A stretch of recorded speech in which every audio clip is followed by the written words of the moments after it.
नमस्कार, मैं नंदिता और आप देख रहे हो झलकोरा खास प्रोग्राम बाता उपचुनावारी में आज देवली उनियारा सीट का सियासी समीकरण। राजस्थान की 7 विधानसभा सीटा पर उपचुनाव की तारीख की घोषणा हो चुकी है। चुनाव आयोग की घोषणा के बाद उपचुनाव की तैयारियां में भाजपा और कांग्रेस सहित सभी राजनीतिक दल खुद की तैयारियां तेज कर दी है और पूरी तरह से जुट चुका है।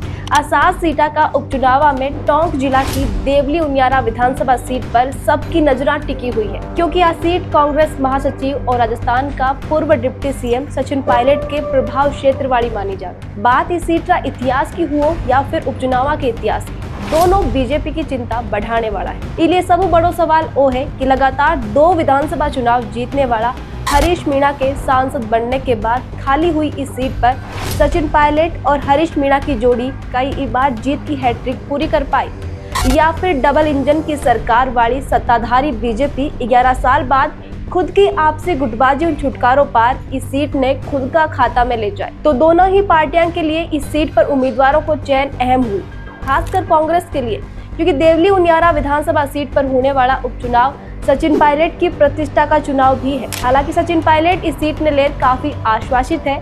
वे कुछ दिन पहला टोंक में इस सीट पर जीत को दाव करता हुआ बोलिया कि वे बेहतर उम्मीदवार उतारा और उपचुनाव में सारी सीटें जीता। आपने बता दूं, इस सीट के लिए बीजेपी और कांग्रेस चुनाव समितियों को गठन कर चुनावी तैयारियों को अमली जामों पहननो बहुत पहला ही शुरू कर दियो। उपचुनाव की तारीख के ऐलान के बाद बीजेपी और कांग्रेस के साथ ही सारा राजनीतिक दल में प्रत्याशी चयन की कवायद अब और तेज हुई।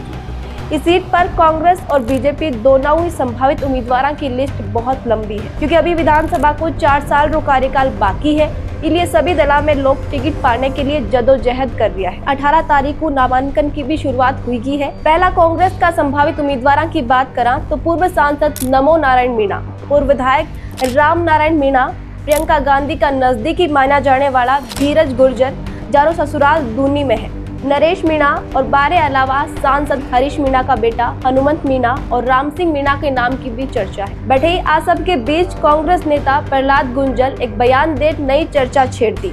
वे एक बयान में बोला कि हमारी चुनाव लड़ने की कोई इच्छा नहीं है और आबाद में पार्टी नेतृत्व में बता भी दी हूँ, पर मैं नरेश मीणा ने चुनाव लड़वाऊं।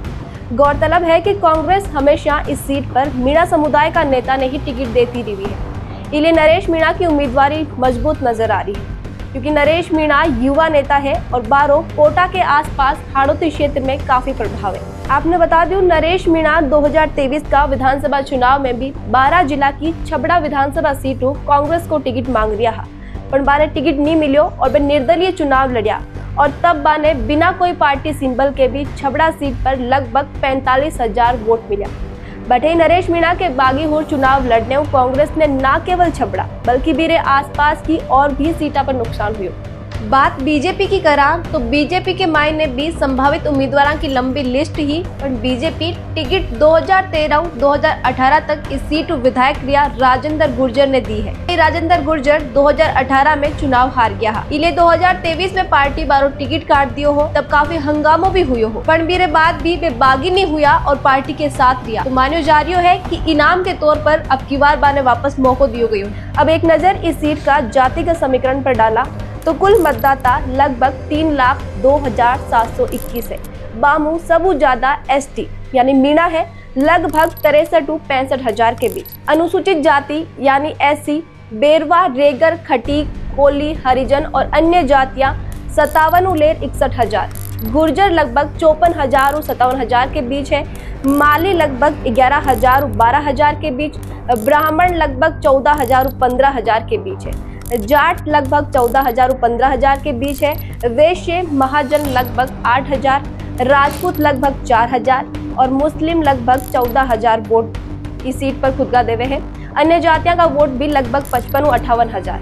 आई वजह है कि कांग्रेस अटे मीणा जाति का उम्मीदवार पर दाव खेले, पर इस बार कांग्रेस के लिए बड़ी चुनौती आ भी है कि लोकसभा में गठबंधन का साथी रिया आरएलपी प्रमुख हनुमान बेनीवाल गठबंधन के तहत खियूसर के साथ देवली उनियारा सीट भी मांग रिया है।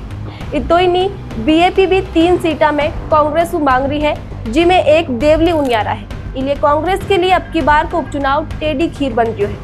दूसरी तरफ बीजेपी हनुमान बेनीवाल के निशाने पर है। हनुमान बेनीवाल बोला कि भाजपा बारी दुश्मन नंबर 1 पार्टी है। भाजपा ने हराने के लिए चाहे कितना भी जहर का घूंट पीना पड़े वे पी। वे ओ भी बोला कि भाजपा ने हराने के लिए यदि आरएलपी ने सभी 7 सीटों पर चुनाव लड़ने की जरूरत महसूस हुई तो सभी 7 सीटों पर चुनावी प्रत्याशी मैदान में उतारे, क्योंकि 12 टारगेट बीजेपी ने हराने को है। वे बोला क्षेत्र की जनता भी ओ ही चाहे, इसलिए अब देखना ओ है कि सत्ताधारी बीजेपी ने हराने के लिए आरएलपी और बीएपी कांग्रेस को साथ दे या नहीं, और कांग्रेस 12 साथ शर्ता के साथ ले या बिना शर्ता के गठबंधन के लिए बाने मना ले। देखना वो भी है कि बीजेपी इतना महीना में सरकार में रहकर जनता को कितों का ही विश्वास जीत्यो है। आपने कहीं लाग रही है इस बार इस सीट पर कौन सी पार्टी खुद की जीत को परचम लहराई? कमेंट में लिखकर जरूर बताओ, क्योंकि दर्शकारी राय हमारे लिए काफी महत्वपूर्ण है। वीडियो ने ज्यादा से ज्यादा लाइक करो, शेयर करो और बनाए रखो झलकों पर अपना प्यार और विश्वास। हमारा गणिसा राम राम।